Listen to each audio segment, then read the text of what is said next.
ভগীরথপুর সর্দারপাড়ায় দীর্ঘদিন যাবৎ পিচ রাস্তায় জল জমে থাকায় যাত্রীদের যাতায়াতে চরম অসুবিধায় পড়তে হতো।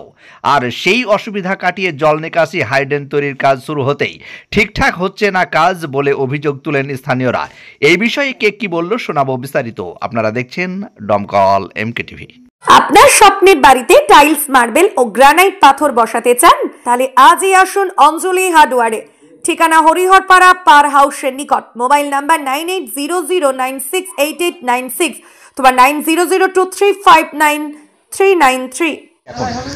ওই যে পাঁচির পর্যন্ত ওইটা সেম করে দেওয়া আর এই ঢালাইটা ঠিক করা। ঢালাই কি ঠিক হচ্ছে না? ওই যে নিচে 1 ইঞ্চি উপরে 5 ইঞ্চি, মানে 7 ইঞ্চি দেখিয়েছে, কিন্তু নিচে 1 ইঞ্চি 1.5 ইঞ্চি। মানে সেটার জন্য অনুরোধ করেছিলাম, যাই হোক এখানকার নেতা কাম দেশীয় ছেলে সে এসে ওদেরকে সেই মতো বলে গেল, মিস্ত্রিদেরকে বললে আমরা সেইভাবেই কাজ করে দেবো। আমরা ঠিক আছে তাহলে কাজ করা হয়ে গেছে। সেটা কি করবে? সেটা এখন তো হয়ে গেছে, সেটা তো আর কিছু করার নাই, করে ফেলেছে। এই যেটুকু করছে সেইটুকুর জন্য অনুরোধ করি। ওইটা থেকে এত মোটা একটা মুনাফা হচ্ছে, সেটাকে আত্মসাৎ করছে তারা। সেটা তো এখন ধরুন ভিতরের ব্যাপারটা আমরা জানছিও না। আপনার কথা মতন এটা বোঝা যাচ্ছে যে যেখানে 1 ইঞ্চি নিচে হচ্ছে। হ্যাঁ, সেটা তো অবশ্যই, তাহলে তো অবশ্যই হ্যাঁ বোঝা যাচ্ছে। আর আরেকটা কি, এখানে তো দীর্ঘদিন আমরা দেখেছি যে জল আতিয়ে থাকে। হ্যাঁ, জল থাকে। সেখানে স্কুলে ছাত্রছাত্রী যেতে, পাবলিক সবারই যেতে অসুবিধা। তারপরেও ঘটা করে একটা ড্রেন হচ্ছে, আবার ড্রেনে এসে আপনাদের বাধাটা কোথায়?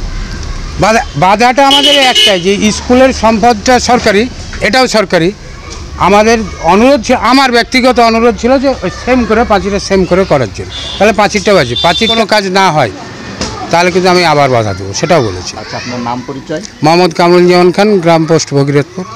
কীরকম চাইছেন?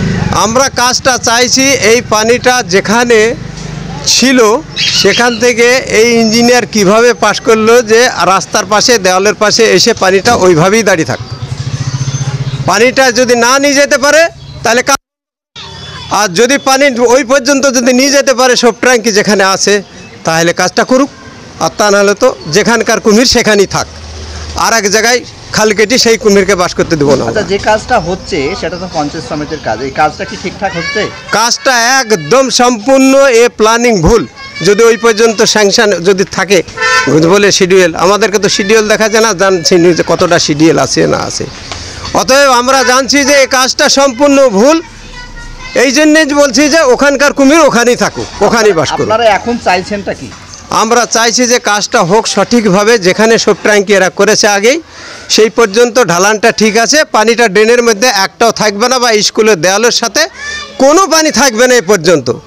আর এই যে পর্যন্ত এরা যে কাজের এরা জানতে পারলাম আজ পর্যন্ত হিসাব কিতাব, এই পানিটা সম্পূর্ণ স্কুলে ঢুকছে, যত ওভারফ্লো পানি। তারপরে দ্বিতীয় নাম্বার হচ্ছে, এরপরে যে রাস্তাটা আছে সেই রাস্তাটা যতক্ষণ বৃষ্টি লেগে থাকবে 1 ঘন্টা 2 ঘন্টায় রাস্তার উপর দিয়ে হাঁটা যাবে না, যেটা এখানেও যেত না। আপনার নাম পরিচয়? আমার নাম হলো মাজিদ আলী, এক্স আর্মি মাজিদ আলী, বাড়ি আমার এখানেই। বিষয় হচ্ছে যে আমি এই স্কুলের হেডমাস্টার। আমি মনে করি সমস্ত ছাত্রছাত্রী আমার নিজের, তাদের মশা তারপরে বিভিন্ন জীবাণু দ্বারা তারা আক্রান্ত হবে, এটা আমি কখনোই কাম্য মনে করি না। তো আমি এটা মেম্বারকেও, এই পঞ্চায়েত সমিতির মেম্বারকেও বলেছি যে তোমরা এখানে জলটা যদি এই পর্যন্ত এনে ছেড়ে দাও তাহলে আমার স্কুলটা ডুবে যাবে, আমার এখানে মশা মাছির উপদ্রব হবে এবং অস্বাস্থ্যকর পরিবেশ, আনহাইজিন হবে। এটা কিন্তু আমি পরিষ্কার বলেছি। তোমরা ড্রেনটাকে আরও একটু নিয়ে যাও, দিয়ে যাতে নদীর সঙ্গে যোগদান করা যায় সেরকম একটা ব্যবস্থা করো। আচ্ছা, এই বিষয়ে ওদের কাছ থেকে কীরকম প্রতিক্রিয়া পেয়েছেন? কীরকম? সেরকম কিন্তু আমি যে হবেই, আপাতত এখানে ছেড়ে দিবে, হয়তো 2-10 বছর এইভাবে থাকতে পারে, আমার এটা মনে হয়েছে। তাহলে এই বিষয় নিয়ে আপনারা যে আমাদের ব্লক আধিকারিক আছে বা বিভিন্ন আছে না, আমি যখন আমি সমস্যায় পড়ব তখন আমি তার ছবি সহ আমি লিখিত যেখানে যাওয়া দেওয়ার সেখানে আমি দেবো। আচ্ছা, আপনার নাম পরিচয়? আমার নাম হচ্ছে নজরুল ইসলাম, আমি ভগীরথপুর জেবি হাই স্কুলের হেডমাস্টার।